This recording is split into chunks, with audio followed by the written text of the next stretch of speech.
Gate on the বাস হবে নাকি gate in the bus হবে? এখানে আমরা অনেকেই কনফিউজড হয়ে যাই যে আসলে কোন প্রিপোজিশনটা আমরা ব্যবহার করব। এখানে খুবই সিম্পল একটা বিষয় আছে। বাসের ক্ষেত্রে হবে on, get on the bus. কেন অন হবে? এখানে অন হওয়ার কারণটা হচ্ছে বা লজিকটা হচ্ছে আমরা যেই ধরনের ভেহিকলগুলোতে সারফেস পাবো, আমরা চাইলে সেখানে হাঁটতে পারবো, মুভ করতে পারবো, সেইগুলোর ক্ষেত্রে আমরা অন ব্যবহার করব।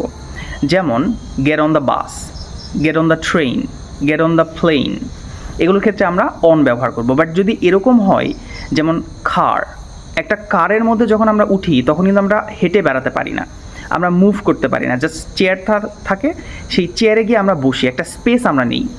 তাহলে এই ধরনের বিষয়গুলো যখন হবে তখন আমরা বলবো in, get in the car, get in the taxi, taxi, car, এই ধরনের বাহন যখন হবে তখন আমরা ইন ব্যবহার করব।